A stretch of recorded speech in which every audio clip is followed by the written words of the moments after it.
মা আজকে যা পড়াবো পুরো একদম কোপে কোপ। ঠিক আছে, আসসালামু আলাইকুম সবাইকে। আমি আব্দুল্লাহ তুহিন। আজকে আমরা একটা অ্যাডমিশন টেস্টের গুরুত্বপূর্ণ টপিক, যের নাম হচ্ছে কন্ডিশনাল সেন্টেন্স। এটাকে আমরা কন্ডিশনাল সেন্টেন্স বলি। বিগত ঢাকা ইউনিভার্সিটিতে এই কোয়েশ্চেনটা এই বছর দুইটা আসছে কন্ডিশন থেকে, এবং প্রতি বছর সিউতে এই কোয়েশ্চেনটা মাস্ট আসেই, সেটা ডি ইউনিট হোক বা বি ইউনিট হোক বা এ ইউনিট হোক। ঠিক আছে, সো এই কন্ডিশনাল সেন্টেন্সটা আমরা কোনোভাবেই মিস করব না। আর আমি গ্যারান্টি দিয়ে বলতে পারতেছি মোটামুটি যে এইবারও সিউতে কন্ডিশনাল সেন্টেন্স থেকে অবশ্যই অবশ্যই মার্কের 1 মার্কের কোয়েশ্চেন আসবে, একের অধিকও আসতে পারে। আমি অনেক কোয়েশ্চেন ব্যাংক গবেষণা করে দেখছি যে একের অধিক এখানে নাম্বারের আপনার প্রশ্ন আসে। সো আমরা এইটা খুব শর্টকাটে আজকে শিখবো। আমাদের পরীক্ষায় খুব একটা দেরি নাই। সো আমরা কিভাবে কন্ডিশনাল সেন্টেন্স শিখবো এবং এখান থেকে মার্ক পাবো সেটা আজকে আমরা একটু দেখে নিই। ওকে, প্রথমত কন্ডিশনাল সেন্টেন্সটাকে আমরা 4 ভাগে ভাগ করি, বাট আমরা পরীক্ষার জন্য 3 ভাগ শিখবো। তার মধ্যে একটা হচ্ছে ফার্স্ট কন্ডিশনাল। যদি আপনারা পরীক্ষায় পাকতে চান একটু খাতা কলম নিয়ে বসবেন। সেকেন্ড কন্ডিশনাল এবং থার্ড কন্ডিশনাল। ওকে, এই তিনটার পরে প্রথম ফার্স্ট কন্ডিশনাল কি আমরা জানবো, সেকেন্ড কন্ডিশন কি জানবো, থার্ড কন্ডিশন কি জানবো। First conditional sentence, conditional sentence চেনার একমাত্র উপায় হচ্ছে আপনার সেন্টেন্সের প্রথমে ইফ থাকবে। আপনি যদি কোয়েশ্চেনের টপিক ধরতে না পারেন, আপনি কোয়েশ্চেনের অ্যানসার করতে পারবেন না। দ্যাট ইজ ওয়াই কোয়েশ্চেনটা কোন টপিক থেকে আসছে জানার জন্য আপনাকে দেখতে হবে যে ইংরেজি ওই প্রশ্নটার আগে ইফ আছে কিনা। যদি ইফ থাকে তাহলে শিওরলি ওই কোয়েশ্চেনটা কন্ডিশনাল সেন্টেন্স থেকে আসছে। সো প্রথমে যদি ইফ থাকে, তাহলে প্রথমে যদি ইফ থাকে, এরপর একটা সাবজেক্ট থাকবে, এরপর একটা প্রেজেন্ট টেন্স থাকবে, এরপর ডট ডট দেওয়ার পর এই জায়গাটা পুরোটা খালি থাকবে। এটা হচ্ছে আপনার কোয়েশ্চেনের প্যাটার্ন। আমি একটু যদি এক্সাম্পল দেখি, তাহলে ইফ ইউ কল মি, তাহলে কমা এরপর অ্যানসারটা আমার কি হবে। যদি এখানে প্রেজেন্ট টেন্স থাকে, এরপরে অলওয়েজ হবে ফিউচার টেন্স। অ্যানসার কি, if you call me, future tense যদি হয় অ্যানসার হবে আই উইল গো। ঠিক আছে, যদি এরকম থাকতো if I have much money, ঠিক আছে, comma I will help the poor. তাহলে ফার্স্ট কন্ডিশন চেনার উপায় হচ্ছে একটা ইফ থাকবে এবং প্রেজেন্ট টেন্স থাকবে। ইফ যুক্ত সেন্টেন্স যদি প্রেজেন্ট টেন্স হয়, পরেরটা অলওয়েজ ফিউচার টেন্স হবে। যদি আপনি এটা জানেন তাহলে আপনার ফিউচার কন্ডিশনাল সেন্টেন্সের ফার্স্ট কন্ডিশন ক্লিয়ার। এবার আমরা সেকেন্ড কন্ডিশনাল সেন্টেন্সে যাব। ওকে, আজকে পুরো এই টপিকটা পুরো পানি পানি করে দেব ভাই, পানি পানি। ওকে, ঠিক আছে। এখন সেকেন্ড কন্ডিশনাল সেন্টেন্স, একটু আগে আমরা দেখছিলাম কি যে ফার্স্ট কন্ডিশনাল সেন্টেন্সে আমার এখানে প্রেজেন্ট থাকবে, সরি। এখন সেকেন্ড কন্ডিশনাল সেন্টেন্সে একই ভাবে ইফ যুক্ত হবে, এরপর একটা সাবজেক্ট হবে, এরপর এই প্রেজেন্ট না হয়ে এখানে হয়ে যাবে পাস্ট টেন্স। যদি পাস্ট টেন্স হয়, আগে আমি লিখছিলাম ফিউচার, এটা হয়ে যাবে ফিউচার পাস্ট, মানে আগে আমি লিখছিলাম উইল, হ্যাঁ, এই সেকেন্ড কন্ডিশনাল সেন্টেন্সে উইলটা হয়ে যাবে উড। এবং আপনারা জানেন যে উড একটা মডেল ভার্ব, এবং মডেল ভার্বের যে ভার্ব বসে ওইটার সাথে ভার্বের বেস ফর্ম হয়। তাহলে অ্যানসারটা কি হবে, একই যদি আমি উদাহরণ দেই, if you called me, answer হবে আই, আগে ছিল উইল গো, এখানে হবে আই উড গো। আর একভাবে যদি লিখি, if I had much money I would go। তার মানে কি, আগে যখন প্রেজেন্ট ছিল তখন আমি উইল ইউজ করছি, যখন আমার পাস্ট তখন আমি উড ইউজ করছি, আর বাকি স্ট্রাকচার সব সেম।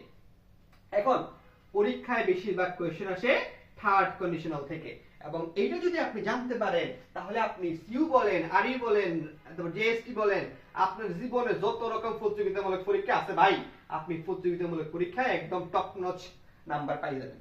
ওকে, ঠিক আছে। আমরা যদি থার্ড কন্ডিশনটা একটু দেখি, থার্ড কন্ডিশন চেনার দুইটা উপায়। একটা হচ্ছে ইফ দিয়ে সেন্টেন্স শুরু হইতে পারে, অথবা সেন্টেন্সটা হ্যাড দিয়ে শুরু হইতে পারে। তার মানে আপনি কোয়েশ্চেন পেপার হাতে পাওয়ার পর দেখবেন যে কোনো একটা প্রশ্ন যদি ইফ দিয়ে অথবা হেড দিয়ে কোনো একটা সেন্টেন্স শুরু হয়, তার মানে কন্ডিশন থেকে আসছে, রাইট? এখন দেখেন, যদি কোনো একটা সেন্টেন্স ইফ দিয়ে শুরু হয় এবং এরপর থাকে সাবজেক্ট, এরপর থাকে ধরেন had plus verb 3 plus object থাকতে পারে dot dot dot dot dot dot dot, আপনাকে অ্যান্সার লিখতে হবে, ঠিক আছে?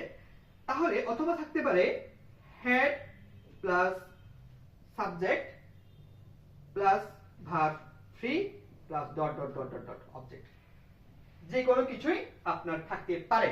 এক মিনিট, গট ইট, ওকে, ঠিক আছে।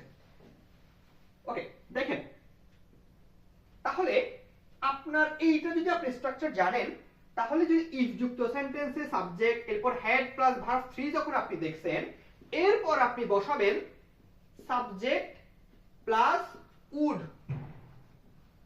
Plus have plus verb 3। এইখানে আপনি যে অ্যানসারটা লিখবেন, এখানেও আপনি সেই অ্যানসারটাই লিখবেন, ঠিক আছে? তার মানে সেকেন্ড কন্ডিশনের এতটুকু ঠিক ছিল, ওইখানে হ্যাভ বসে নাই, এখানে হ্যাভ বসছে, এবং আমরা জানি হ্যাভ এর সাথে ভার্ব 3 হয়। সেকেন্ডের সাথে থার্ডের এই একটা মাত্র ডিফারেন্স ক্রিয়েট করলে আমরা অ্যানসারটা পেয়ে যাব। সুতরাং আমি যদি একটু এক্সাম্পলটা একটু দেখি, তাহলে হবে এরকম, if you had called me, পরের লাইনটা হবে I would have, কি বলছিলাম, have এর প্লাস 3 হবে, go এর 3 number form gone, I would have gone। অথবা যদি হয় if I had much money, I would have helped the poor। বুঝা গেছে? তার মানে আমার যদি থার্ড কন্ডিশন হয় তাহলে আমি কিভাবে লিখব। এখন দেখেন, যদি ইফ দিয়ে শুরু না হয়, সেন্টেন্সটা হ্যাড দিয়ে শুরু হয়, তাহলে হয়তো had I had much money এটা দাও থাকতো, আর আপনি পরবর্তীতে এখানে যে অ্যানসারটা লিখছেন ওই অ্যানসারটাই কপি পেস্ট করে দিতেন এই জায়গাটাতে। এখন প্রবলেম এই জায়গাটাতে না, প্রবলেম হচ্ছে পরীক্ষায় আপনাকে এই পাঁচটাও দেওয়া থাকতে পারে, এই পাঁচটাও দেওয়া থাকতে পারে। আপনাকে ইন্ডিকেটর দেখে বুঝতে হবে উড হ্যাভ প্লাস ভার্ব ঠিক থাকলে এটা এই পাশে আমি কি লিখবো, ইফ লিখবো, ইউ সাবজেক্ট, এরপর হচ্ছে হ্যাড প্লাস ভার্ব 3।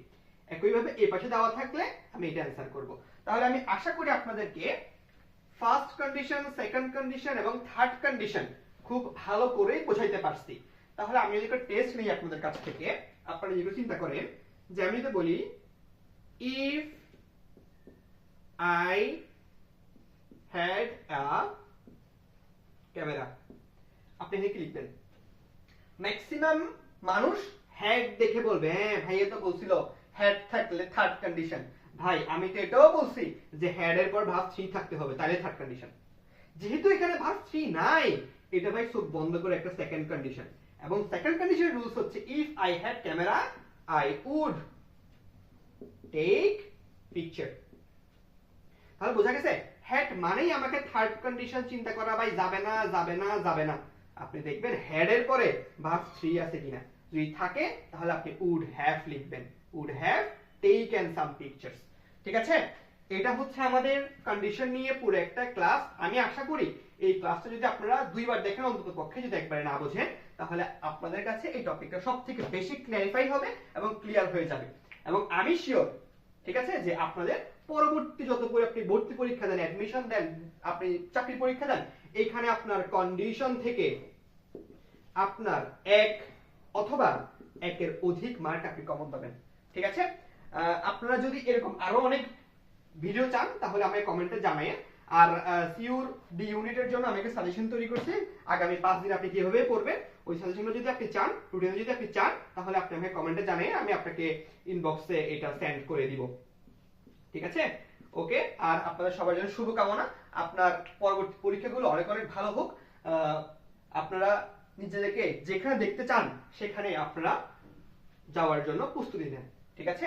আমাদের বিগত দিনগুলো থেকে আমাদের সামনের দিনগুলো অনেক ভালো হবে এই প্রত্যাশা করে আজকে কাজ এখানে শেষ করছি। Thank you so much. আসসালামু আলাইকুম।